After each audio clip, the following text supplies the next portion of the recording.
اعوذ باللہ من الشیطان الرجیم بسم اللہ الرحمن الرحیم اللہم صلی علی محمد وآل محمد وعجل فرجہم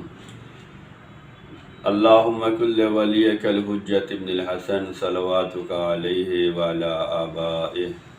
فی ہذہ الساعۃ وفی کل ساعۃ ولیا وحافظا وقائدا وناصرا ودلیلا وعینا حتی تسکنہ ارضک طوعا وتمتعہ فیہا طویلا اللہم صلی علی محمد وآل محمد وعجل فرجہم۔ ناظرین و سامعین، پیغام جمعہ لے کر حاضر خدمت ہوں۔ دعا ہے کہ اللہ تعالیٰ تمام مومنین و مومنات اور تمام مسلمین و مسلمات اور تمام عزاداران امام کو جہاں جہاں ہیں انہیں سلامت رکھے، انہیں کامیابی دے، ان کے اعمال کو قبول فرمائے، ان کے گناہوں کو معاف فرمائے، اور ہم سب کا شمار امام زمان علیہ السلام کے ناصروں میں ہو، آمین یا رب العالمین۔ آج کے اس پیغام جمعہ میں آج 20 ذی القعدہ ہے۔ آنے والے ایام شہادت حضرت امام علی رضا علیہ السلام کی تاریخ ہے۔ جیسا کہ آپ سب جانتے ہیں کہ اس پیغام جمعہ میں نماز جمعہ، روز جمعہ کی فضیلت بیان کی جاتی ہے، اعمال بیان کیے جاتے ہیں اور مناسبتیں بیان کی جاتی ہیں۔ سب سے پہلے جمعہ کے متعلق بیان کرنا چاہتا ہوں۔ حضرت رسول خدا صلی اللہ علیہ وآلہ وسلم ارشاد فرماتے ہیں کہ جو شخص جمعے کے دن غسل کرے، نماز جمعہ کی طرف قدم اٹھائے اور امام جمعہ کے خطبوں کو سن لے تو اس کے ہر قدم کے بدلے میں اس کے لیے 1 سال کی عبادت لکھی جاتی ہے۔ یہ 1 سال کی عبادت ایسی ہے جس میں وہ صائم النہار اور قائم اللیل رہا ہو۔ اگر ہم نماز جمعہ کے لیے تیاری کرتے ہیں تو سب سے پہلی ذمہ داری ہے کہ غسل جمعہ کریں، جو سنت مؤکدہ ہے، جس کی بہت زیادہ تاکید کی گئی ہے۔ پیغمبر کی اس حدیث میں بھی بیان ہوا ہے کہ جو شخص غسل جمعہ کرے اور نماز جمعہ کے لیے قدم اٹھائے اور مسجد یا جہاں پر جمعہ قائم ہو رہا ہے وہاں پر پہنچنے کے بعد امام جمعہ جو خطبہ دے رہا ہے اس خطبے کو اگر بندہ سن لیتا ہے تو پیغمبر اکرم صلی اللہ علیہ وآلہ وسلم ارشاد فرماتے ہیں کہ یہ 3 کام کرنے کی وجہ سے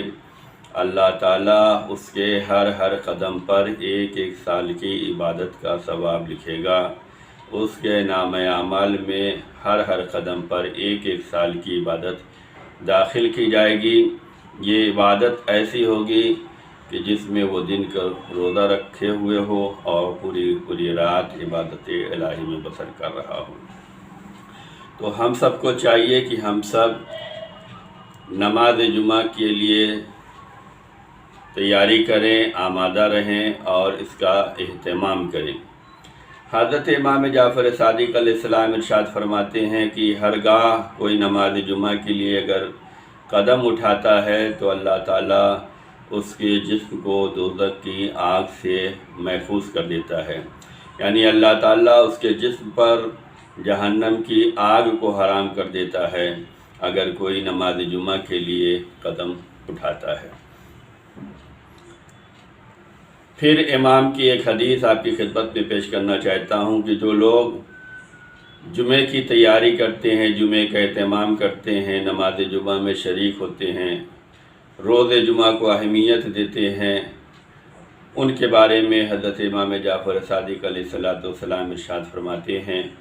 کہ خدا نے روز جمعہ کو دوسرے تمام ایام پر برتری دی ہے۔ بے شک جمعے کے دن جنت کو زیوروں سے آراستہ کیا جاتا ہے،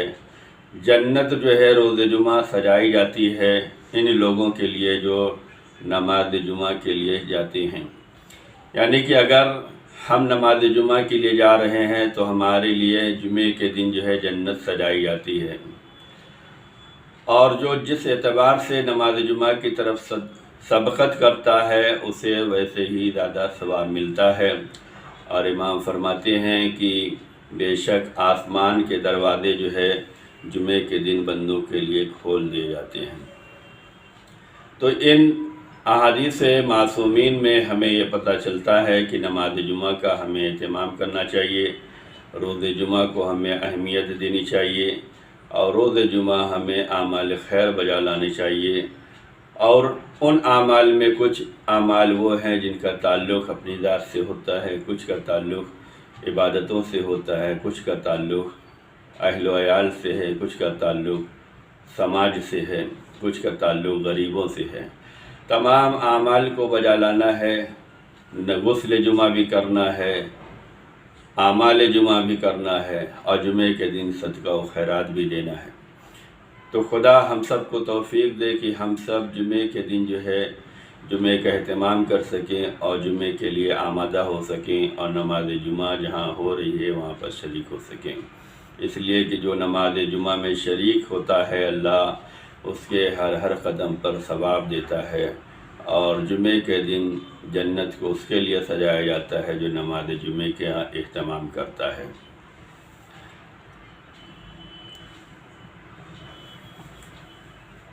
آنے والی 23 ذی القعدہ شہادت حضرت امام علی رضا علیہ السلام ہے، اس کے لیے ہم سب کو آمادہ ہونا چاہیے، اور ہم سب کو جس اعتبار سے ممکن ہو سکے مجلس کا اہتمام کرنا چاہیے، اور امام کے فرامین کو، امام کے اقوال زرین کو، امام کی احادیث مبارکہ کو، امام کی سیرت کو، امام کی تعلیمات کو لوگوں تک پہنچانے کی کوشش کرنا چاہیے۔ یہی محبت کی ثبوت ہوتے ہیں کہ اگر ہمارے دلوں میں اہل بیت اطہار علیہ السلام سے محبت ہے تو محبت کے بل پر ہمیں ان کی تعلیمات کو زمانے میں نشر کرنا چاہیے، ان کی تعلیمات کو لوگوں تک پہنچانا چاہیے، اور ان کی تعلیمات پر عمل کرتے ہوئے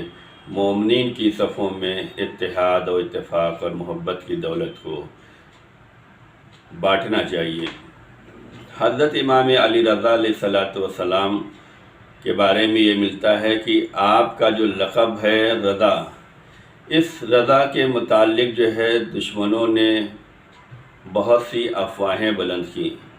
آج ہمارے سماج میں بھی بہت سی افواہیں ہوتی ہیں، اور افواہ، پروگنڈے، ہیلے بہانے ہر زمانے میں رہے ہیں۔ حضرت امام محمد تقی علیہ السلام کی بارگاہ میں ایک صحابی پہنچا، اور اس نے کہا کہ ہم نے سنا ہے کہ آپ کے بابا جان کو جو رضا کہا جاتا ہے اس کی وجہ یہ ہے کہ آپ کے بابا مامون رشید کے دیے ہوئے عہدے سے راضی تھے،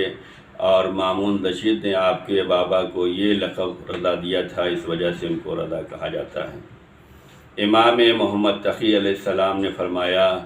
جو لوگ ایسا خیال رکھتے ہیں، یا جو لوگ ایسا بیان دیتے ہیں، یا جو لوگ ایسی افواہیں بلند کرتے ہیں، وہ سب کے سب جھوٹے ہیں۔ ہمارے بابا کو رضا اس لیے نہیں کہا جاتا کہ اسے مامون رشید نے یہ لقب دیا ہے، یا مامون رشید نے جو عہدہ